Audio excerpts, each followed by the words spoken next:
Hello Internet, my name is Professor Cunningham and I want to help you learn math. Now why would I want to do that? Why would I use YouTube to do it? Why do you even want to learn math in the first place? These are all very important questions, but more important than that is the act of asking them. So a little bit about me. I have been teaching for half my life. I started when I was 17 years old and I have been doing very little else ever since. I earned my teaching credential at Sonoma State University in California, and I have worked throughout many different aspects of education. So a little bit about my teaching philosophy. First off, I believe that you have to fail in order to succeed. That's just the way it works. For some reason, we as a culture, both students and teachers, seem to have this idea that you have to be good at math instantly. It has to be something that you learn the first time without asking any questions, and if you don't learn it, then you fail, and that's it, you're done, your grade is ruined, and that's all.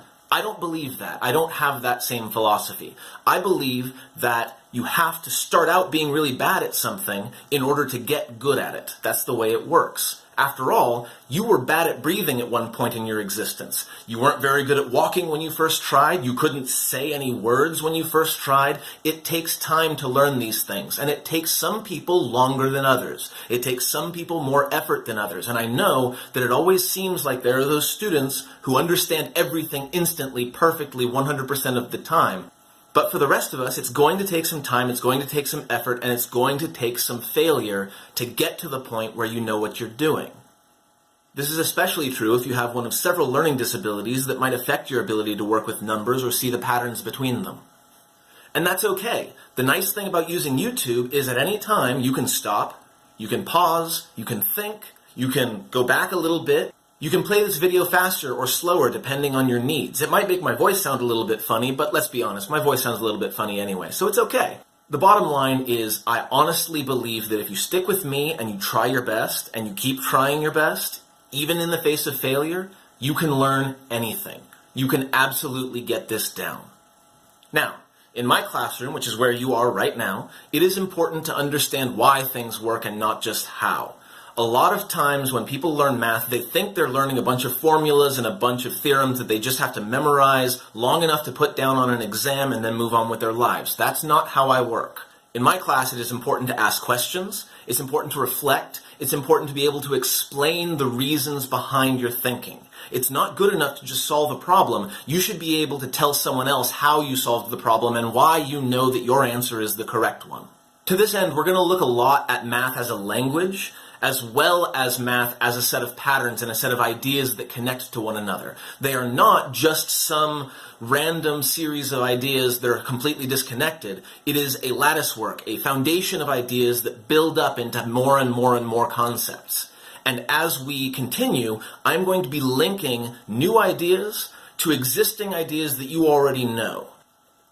In other words, I'm hoping for you to see math as one giant pattern instead of a bunch of separate ideas. Now, one of the big questions that's always asked by every student to every math teacher is, when are we going to have to use this in real life? And this is a difficult question to answer because there isn't always an easy answer. After all, a lot of math is directly applicable to your real life. The problem is, a lot of the concepts as seen individually are not. There are a lot of concepts that I'll be teaching you that by themselves have no direct practical application in real life. However, these ideas often lead to other concepts, other topics, other ideas that are practical, and those topics would not make any sense without having that foundation in the first place. Again, math is not a series of unconnected ideas. It all builds on itself. It all builds up towards something together. That said, I will be pointing out direct applications where they happen.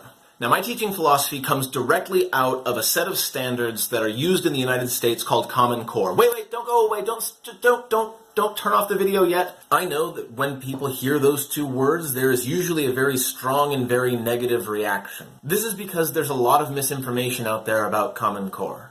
You see a lot of memes on Facebook all the time that talk about ridiculous or insulting problems that you see in Common Core. However, Common Core, at its most basic, is just exactly what I've already been talking about this entire video. Each grade focuses on different areas, of course, but there are a few practices that tie them all together. It focuses on making sense of problems instead of just doing them mindlessly. That way, if a problem that's slightly different comes around, you don't get stuck. There's a lot of importance placed on being able to defend and explain your reasoning, as well as to critique the reasoning of others. Common Core expects you to learn to model real-world situations in math, which is, after all, what every student wants to do, right? You have to use what you learn precisely and strategically in order to solve problems with the minimum amount of effort. And, as I said earlier, you have to look for patterns in mathematical reasoning so that you can adapt to new situations when they come up. In short, Common Core is all about looking at the bigger picture instead of focusing on what'll just get you past the next exam. If you just get past the next exam, then the one after that will be more difficult because you will have forgotten what you've already learned.